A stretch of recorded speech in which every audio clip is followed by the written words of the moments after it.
안녕하세요. 제주코딩 베이스캠프의 칠리입니다. 이번 시간은 퍼포먼스 성능 탭에 대해서 알아보도록 하겠습니다. 성능 탭은 웹페이지의 성능과 관련된 정보를 제공합니다. 이 탭은 웹페이지가 어떻게 렌더링 되는지, 리소스가 어떻게 로드되는지, 어떤 자바스크립트 코드가 실행되는지, 그리고 웹페이지가 얼마나 빨리 렌더링 되는지 등을 볼 수 있습니다. 이런 점들 때문에 성능 탭은 웹개발자들이 웹페이지의 성능을 측정하고 최적화하는 데에 매우 유용한 도구로 사용되고 있습니다. 이를 활용해 더 나은 사용자 경험을 제공하는 웹페이지를 만들 수 있겠죠. 현재 이 페이지는 구글에서 제공하는 샘플 페이지입니다. 해당 페이지를 시크릿 모드에서 실행해 주었습니다. 시크릿 모드에서 실행하는 이유는 브라우저에 많은 확장 프로그램이 설치된 경우 해당 확장 프로그램으로 인해 성능 측정에 노이즈가 발생할 수 있기 때문입니다. 조금 더 정확한 측정을 위해 여러분들도 시크릿 모드에서 측정해주세요. 개발자 도구를 열어주도록 하겠습니다. 성능 탭에는 해당 웹페이지가 로드되면서 스크린샷을 촬영하는 기능이 있는데요. 추후 스크린샷 콘텐츠를 더 잘 볼 수 있도록 개발자 도구를 별도의 창으로 열어주도록 하겠습니다. 성능 탭은 크게 두 가지 경우의 성능을 측정할 수 있습니다. 첫 번째는 웹페이지가 처음 로딩되어 사용자에게 보여지는 과정입니다. 두 번째는 사용자와 인터랙션을 통해 발생하는 애니메이션 성능 측정입니다. 첫 번째 웹페이지 로딩 속도부터 측정해 보도록 하겠습니다. 새로 고친 버튼을 눌러줍니다. 혹시 보셨나요? 주소창이 About Blank로 변했다가 다시 돌아오는 것을요. 다시 한번 배속을 늦춰 보도록 하겠습니다. 개발자 도구는 앞서나마 쓸 수 있는 스크린샷 기록 정보를 지우기 위해서 먼저 About Blank로 이동했다가 해당 웹페이지로 돌아옵니다. 그런 다음 개발자 도구는 페이지가 다시 로드되는 동안 성능을 시각화하여 기록하고 로드가 완료된 후 몇 초 후에 자동으로 녹화를 중지합니다. 검사가 완료된 정보들을 하나씩 살펴보도록 하겠습니다. 기본적으로 CPU 차트, 네트워크 차트, 스크린샷이 보입니다. CPU 차트는 시간에 따라 CPU가 어떤 작업에 자원을 사용하고 있는지 비율로 보여줍니다. 네트워크 차트는 막대 형태로 표시되는데 대략적인 네트워크 상태를 보여줍니다. 위쪽에 진한 파란색 막대는 우선순위가 높은 네트워크 리소스를, 아래 연한 파란색 막대는 우선순위가 낮은 네트워크 리소스를 나타냅니다. 스크린샷은 로드되는 동안에 스크린샷을 볼 수 있습니다. 체크를 해제하게 되면 사라지고 체크를 하면 볼 수 있습니다. 마우스로 드래그를 하게 되면 해당 영역을 확대해서 볼 수 있습니다. 스크롤을 사용해서 확대하거나 축소할 수 있습니다. 아래는 네트워크 타임라인입니다. 이전 시간에 다루었던 네트워크 탭과 유사하게 성능 탭에서도 웹페이지의 서비스 로드 과정의 네트워크 요청 시간을 순차적으로 보여줍니다. 성능 탭에서는 크게 6가지의 색으로 구분합니다.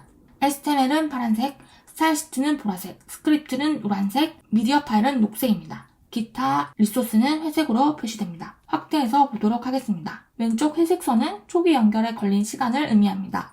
막대의 옅은 색 부분은 요청을 보낸 시점에서부터 응답을 기다린 시점까지의 시간입니다.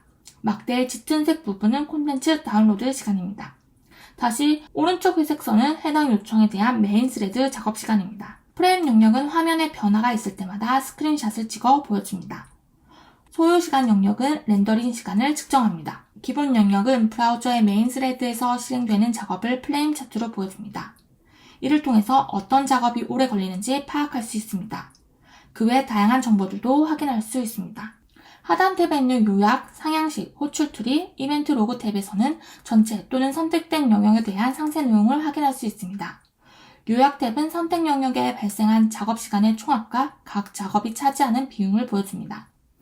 로드 중은 파란색으로 주로 HTML, CSS 로딩 파싱에 걸린 시간을 의미합니다. 스크립팅은 노란색으로 JS 코드를 처리하는 데 걸린 시간을 의미합니다. 렌더링은 보라색으로 CSS 스타일을 개선하거나 레이아웃을 처리하는 데 걸리는 시간을 의미합니다. 페인팅은 초록색 영역으로 주로 이미지 파일 등 미디어 파일에 대한 처리 시간을 의미합니다. 시스템은 회색 영역으로 로드, 스크립트, 렌더링, 페인트, 유효 상태를 제외한 그 밖의 처리 시간을 묶어서 표현한 것을 의미합니다. 유효 상태는 흰색 영역으로 아무런 동작 없이 대기하고 있는 상태를 의미합니다. 예를 들어 브라우저는 잠시 쉬고 특정 영상을 GPU 같은 곳에 맡겨 데이터 처리를 기다리고 있어야 하는 상태 등이 있겠습니다. 위의 6가지 과정을 종합하여 최종적으로 웹페이지가 로딩되는 시간을 합계로 보여주게 됩니다. 상향식 탭은 가장 최하위에 있는 작업부터 상위 작업까지 역순으로 보여줍니다. 호출 트리 탭은 상향식과 반대로 가장 상위 작업부터 하위 작업 순으로 작업 내용을 트리뷰로 보여줍니다. 이벤트 로그 탭은 발생한 이벤트를 보여줍니다. 이번엔 웹페이지의 애니메이션 렌더링 속도를 측정해 보도록 하겠습니다.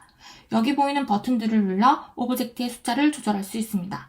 저는 오브젝트의 숫자를 늘려주어 일부러 과부하를 주고 CPU도 4배 감속으로 변경하여 검사를 진행해 보도록 하겠습니다. 녹화를 누르고 2초 후 중지를 눌러줍니다. 아까와는 다르게 빨간 선이 보이시죠? 이것은 특정 작업이 메인 스레드를 오래 잡아두고 있어 병목이 발생하고 있다는 의미입니다. 프레임 영역도 마우스를 올리면 간략한 정보를 볼 수 있는데 초록색 글씨인 게 있고 붉은색 글씨가 있는 게 있습니다.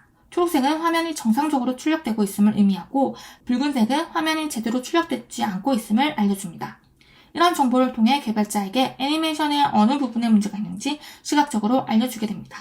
그리고 성능 측정 기록에 사용 가능한 여러 가지 옵션들을 살펴보도록 하겠습니다. 메모리를 체크하게 되면 성능 측정 기록에 메모리 사용량에 대한 그래프를 추가할 수 있습니다. 자바스크립트 샘플 사용 중지는 녹화 중 호출된 자바스크립트 함수들의 호출 스택을 표시할지 말지 결정합니다. 녹화 시간을 단축하는 데 도움을 줄 수 있습니다. CPU는 렌더링 하는 데 사용되는 CPU의 성능을 시뮬레이션 할 수 있습니다. 예를 들어 모바일 웹페이지 화면을 테스트하는 PC의 성능이 너무 좋다면 CPU 옵션을 통해 일부 성능을 떨어뜨리고 모바일 환경에서의 CPU 동작을 시뮬레이션 해볼 수 있습니다. 네트워크는 CPU와 마찬가지로 네트워크 속도를 시뮬레이션 해볼 수 있습니다. 하드웨어 동시 실행은 테스트하는 기기의 CPU 코어 수를 조절하여 시뮬레이션 해볼 수 있습니다. 고급 페인트 계측 사용 설정은 성능 측정 기록에 페인트와 관련한 정보를 추가하고 프레임에서 레이어 정보를 볼 수 있게 합니다. 여러분들도 성능 탭의 다양한 기능들을 활용하여 웹페이지의 성능을 측정하고 최적화해 보시길 바랍니다. 이번 시간은 여기까지 하겠습니다. 감사합니다.